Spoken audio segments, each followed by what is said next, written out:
안녕하세요, 여러분. 오늘은 나르시시스트의 애정 결핍과 그 결과, 이해와 대처법이라는 주제로 이야기해 보려고 합니다. 나르시시스트는 애정 결핍으로 인해 다양한 문제를 겪고 이로 인해 주변 사람들에게도 많은 영향을 미칩니다. 오늘은 나르시시스트의 애정 결핍이 어떤 결과를 초래하는지, 그리고 이에 어떻게 대처할 수 있는지에 대해 자세히 알아보겠습니다. 먼저 나르시시스트의 특징을 이해하는 것이 중요합니다. 나르시시스트는 자신에 대한 과도한 관심과 칭찬을 원하며 타인의 비판에 대해 매우 민감하게 반응합니다. 그들은 자신의 이미지와 자존심을 보호하기 위해 끊임없이 노력하며 이를 위해 타인을 조작하거나 통제하려는 경향이 있습니다. 이러한 성향은 그들이 불안정한 자존감을 가지고 있다는 것을 반영합니다. 실제로 연구에 따르면 나르시시스트는 높은 자존감을 가지려고 노력하지만 내면적으로는 매우 불안정한 자아를 가지고 있습니다. 이로 인해 그들은 자주 타인의 인정과 칭찬을 필요로 하며 작은 비판에도 크게 동요하게 됩니다. 나르시시스트의 애정 결핍은 그들의 성격 형성 과정에서 중요한 역할을 합니다. 많은 나르시시스트들은 어린 시절에 충분한 애정과 지지를 받지 못했으며 이는 그들의 불안정한 자존감과 과도한 자기애로 이어졌습니다. 예를 들어 부모가 일관되지 않거나 과도하게 비판적인 경우 아이는 자신이 사랑받을 가치가 없다고 느끼게 될 수 있습니다. 이는 그들이 성인이 되어서도 끊임없이 외부의 인정을 필요로 하게 만들며 타인을 조작하여 자신의 욕구를 충족시키려는 경향으로 나타납니다. 나르시시스트의 애정 결핍은 그들의 대인 관계에 큰 영향을 미칩니다. 그들은 종종 타인에게 과도한 기대를 하며 자신이 원하는 만큼의 애정과 관심을 받지 못하면 실망하고 화를 냅니다. 이러한 행동은 결국 주변 사람들에게 큰 부담이 되며 관계의 긴장을 초래합니다. 예를 들어 나르시시스트는 연애 관계에서 상대방이 자신에게 충분한 관심을 주지 않는다고 느낄 때 상대방을 비난하고 통제하려 할 수 있습니다.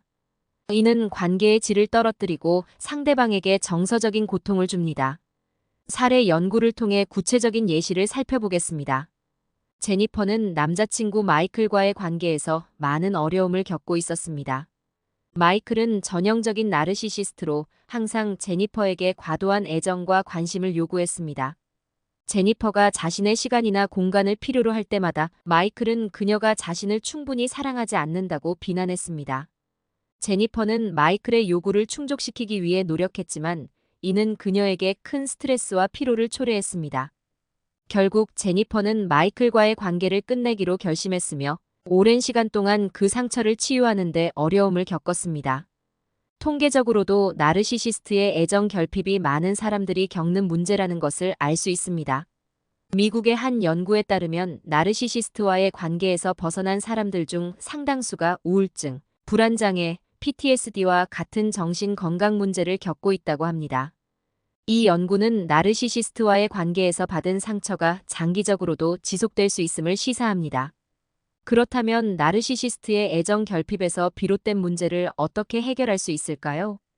첫 번째로 중요한 것은 나르시시스트의 행동 패턴을 인식하고 이에 휘둘리지 않는 것입니다.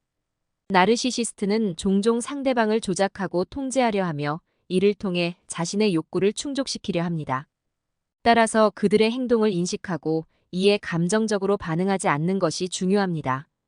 예를 들어 그들이 비판적이거나 공격적인 태도를 보일 때 이에 감정적으로 반응하기보다는 차분하게 자신의 입장을 설명하고 필요하다면 대화를 중단하는 것이 좋습니다.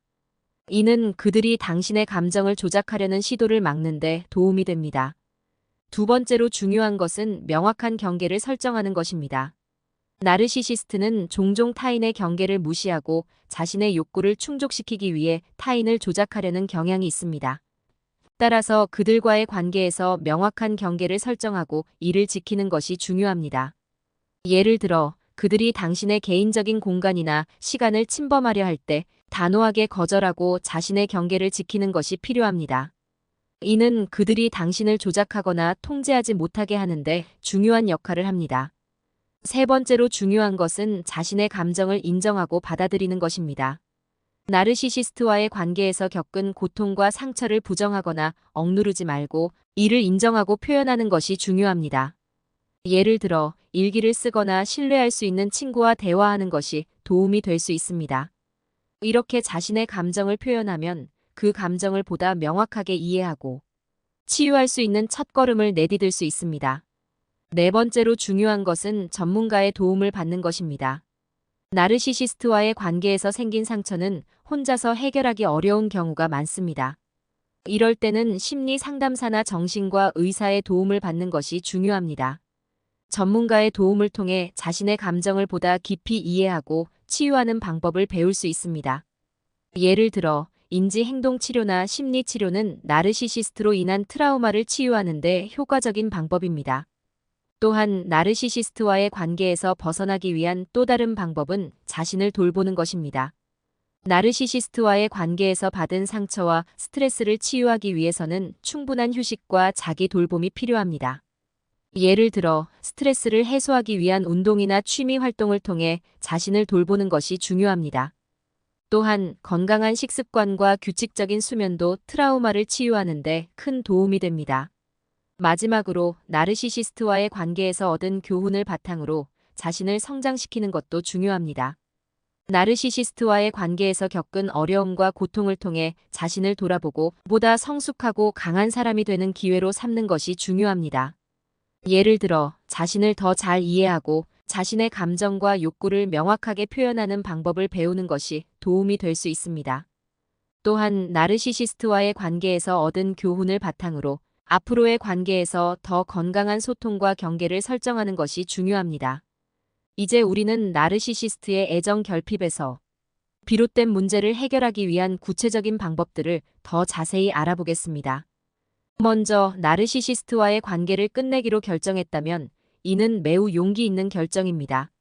이러한 결정을 내린 후에는 자신에게 충분한 시간을 주고 감정적으로 회복할 수 있는 시간을 가져야 합니다. 이 과정에서 자기 돌봄이 매우 중요합니다.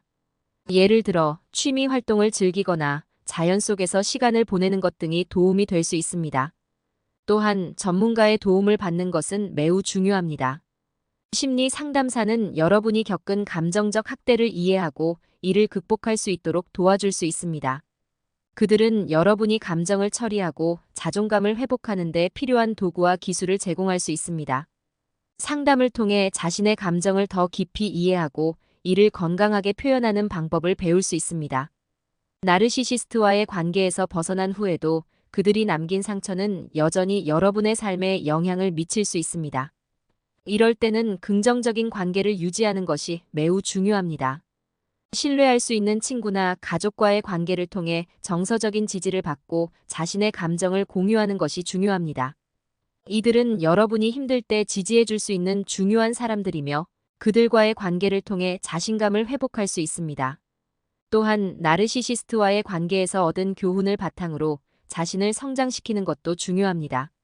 이러한 경험을 통해 자신을 더 잘 이해하고 자신의 감정과 욕구를 명확하게 표현하는 방법을 배우는 것이 중요합니다. 이는 앞으로의 관계에서 더 건강한 소통과 경계를 설정하는 데 큰 도움이 될 것입니다. 통계적으로도 많은 사람들이 나르시시스트의 애정 결핍에서 비롯된 문제를 해결하기 위해 이러한 방법들을 사용하고 있습니다. 미국의 한 연구에 따르면 감정적 학대에서 회복하는 데 필요한 가장 중요한 요소는 자기 돌봄과 정서적인 지지라고 합니다. 이 연구는 또한 전문가의 도움을 받는 것이 회복 과정에서 매우 중요하다는 것을 시사합니다. 결론적으로 나르시시스트의 애정 결핍에서 비롯된 문제를 해결하기 위해서는 자신의 감정을 인정하고 받아들이며 전문가의 도움을 받고 자신을 돌보며 긍정적인 관계를 유지하는 것이 중요합니다. 또한 나르시시스트와의 관계에서 얻은 교훈을 바탕으로 자신을 성장시키는 것도 필요합니다. 이러한 방법들은 나르시시스트로 인해 생긴 상처를 치유하고 보다 건강한 삶을 사는 데 큰 도움이 될 것입니다. 오늘의 이야기가 여러분에게 도움이 되길 바라며 여기서 마치도록 하겠습니다. 감사합니다.